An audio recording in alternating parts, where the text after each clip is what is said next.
Barbara Stephenson. You're talking on federal contracting issues, right? Yes. Okay, so we'll hear all about federal contracting issues. It's been a host of, I don't know how many of y'all have federal contracts, but there's been a whole host of executive orders in the last year from the Obama administration, some of which I believe have gone into effect, some of which have not. But I expect there will be a lot of changes to those executive orders. Barbara will tell us all about them.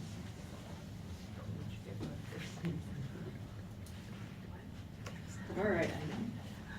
Good afternoon, everyone. So I realized I wore the jacket that's in my picture so you would recognize me.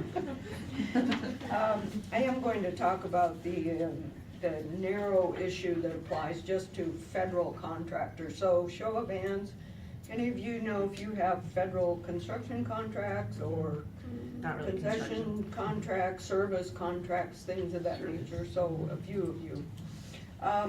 What President Obama has done, as Quentin said, in recent years, especially within the last sort of 2 years, is issued executive orders applying to federal contractors only. And one came out back in September of 2015. That is the one, it's an Executive Order 13706, which requires paid sick leave for workers of federal contractors. And the Department of Labor, as directed in the executive order, then issued regulations which came out in the final rule, as they call it. I love the way the Labor Department always calls their final rule, capital F, capital R, and so they have final rules on a number of different things. The final rule on this executive order came out in September 30th of this year, and that date is significant for reasons I'll discuss in a minute.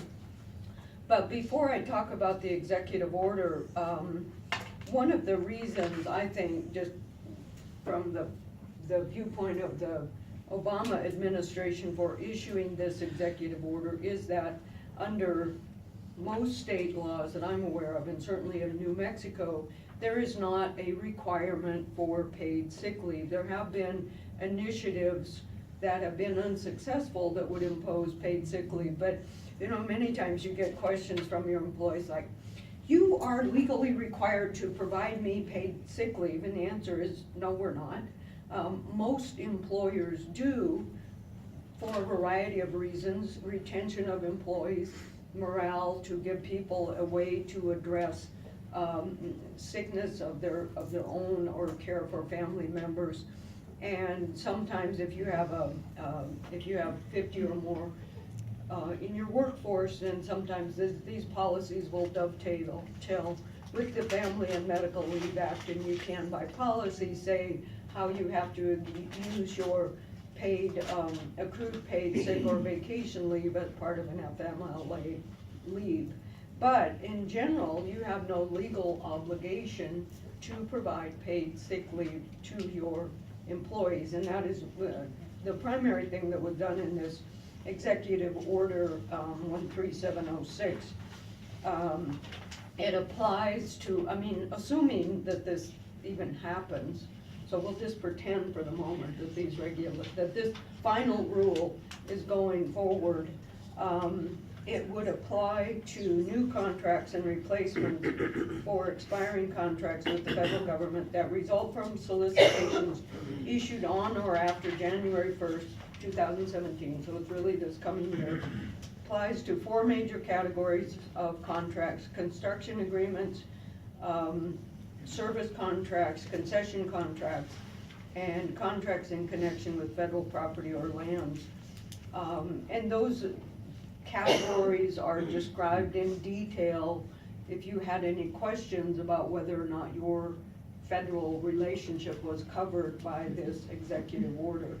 And then any subcontract of a covered contract that falls into one of those 4 categories. And we have some folks that we've worked with that are subcontractors to federal contractors, and so, you know, assuming this was go forward, you have to figure out if they're covered.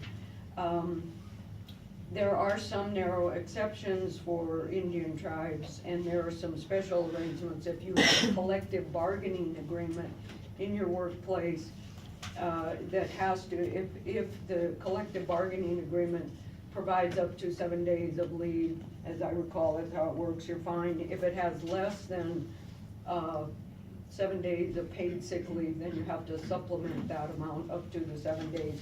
And that is the amount of required paid sick leave. It's an accrual of 1 hour of paid sick leave for every 30 hours worked.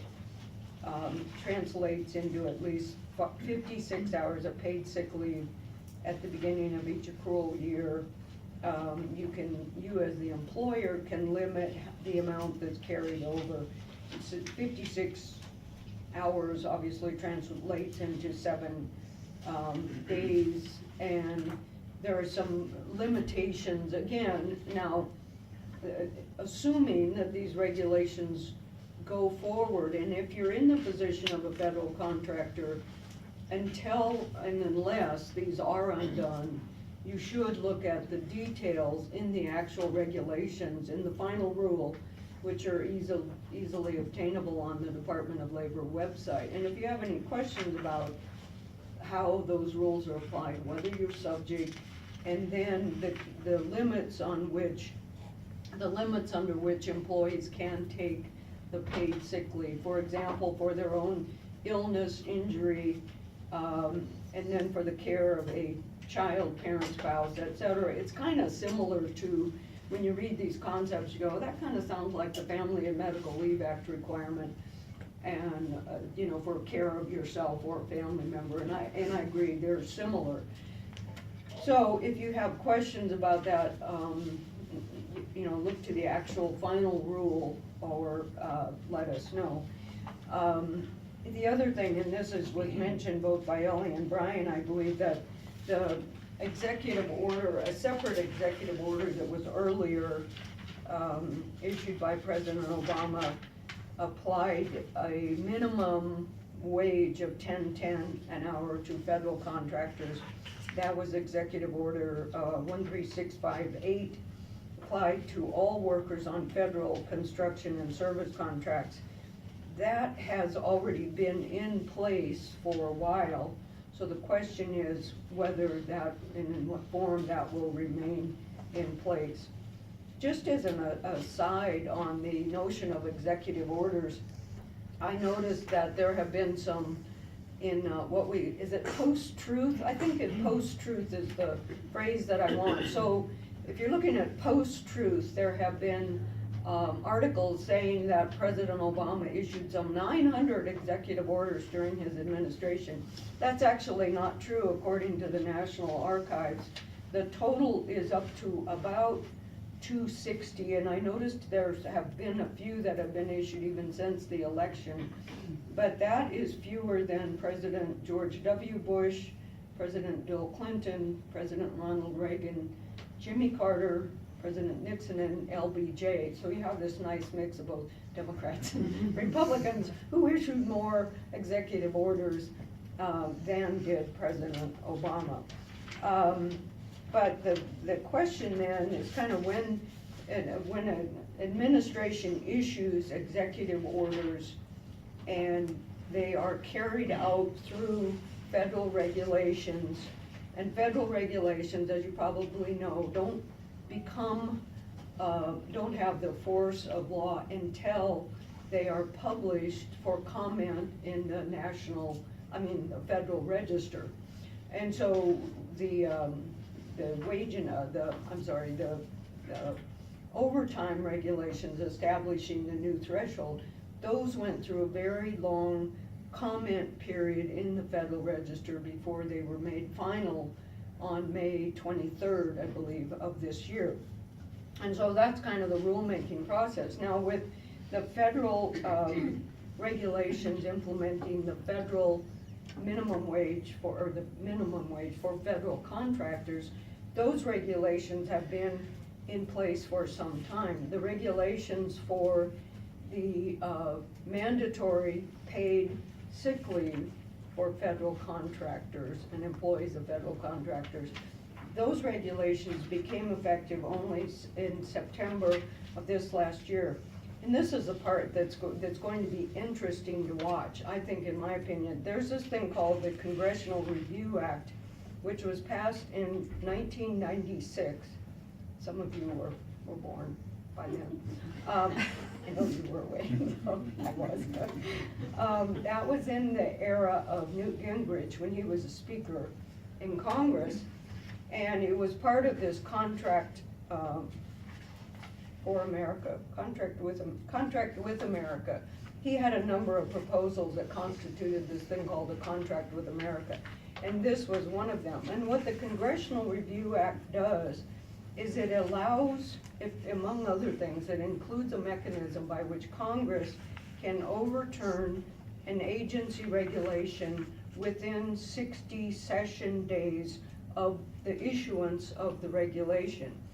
And you go, session days. Well, session days means when Congress is actually in session, which, as you know, is kind of sporadic sometimes, whether they're in session. So the 60 session days, it takes a while to get to that 60 session days limit. And some congressional watchers think that the cutoff date for federal regulations, in other words, whether they're still subject to being attacked by Congress within that 60 session day threshold, is around May 30th. And I've seen someone else had calculated maybe the first week in June. But the point is that the federal regulations implementing the new salary threshold for exempt employees, those probably are not subject to being undone by the Congressional Review Act, because those were issued on May 23rd.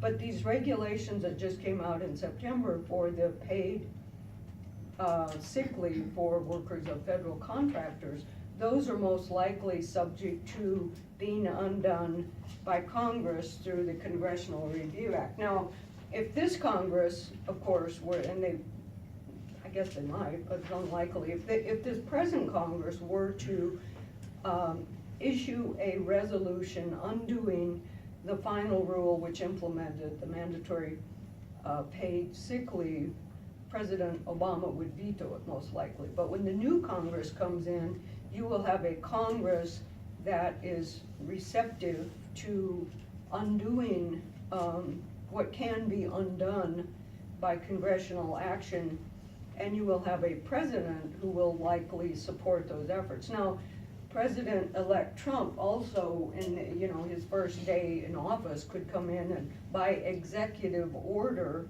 undo many of these executive orders issued by President Obama.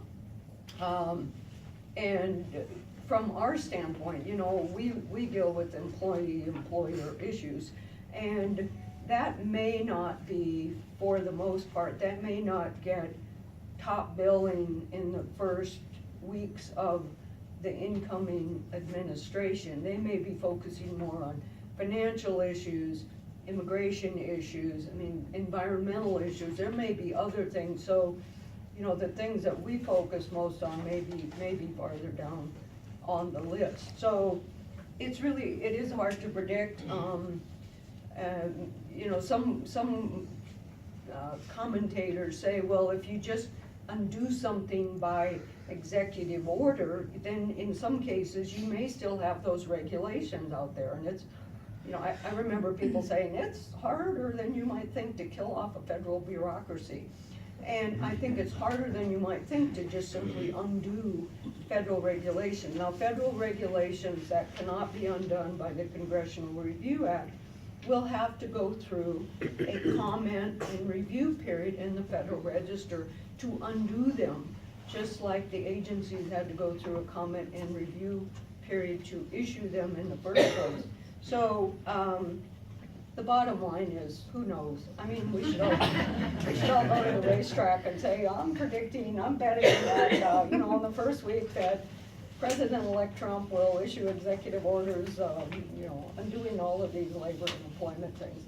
It's really hard to tell, but it will be interesting to watch. And the ones that have, it's probably safe to predict that the regulations and the executive orders that have the most economic impact and have the most, you know, lobbying efforts behind them from business and industry may be the ones that are undone first. So it will be, you know, will be interesting to watch. And as we did with that email blast that we sent out when the Texas judge enjoined nationally the new exempt salary threshold, as things develop, we'll send out email blasts as we know more about these topics. But for you federal contractors especially, it's something that you want to be watching, because there still is that effective date, and you can't just assume that everything is undone. Just like those worried about the exempt salary threshold, you can't assume that because a Texas judge for now has nationally enjoined that new salary threshold, you can't assume that that's going to, that those regulations are still very much out there and in force, albeit enjoined. So you do need to kind of keep an eye on these issues. Although I agree completely with Ellie that the enforcement efforts by the U.S. Department of Labor will likely be less rigorous than they have been in the current administration. So, any questions? All right, be careful out there, that's all I can say.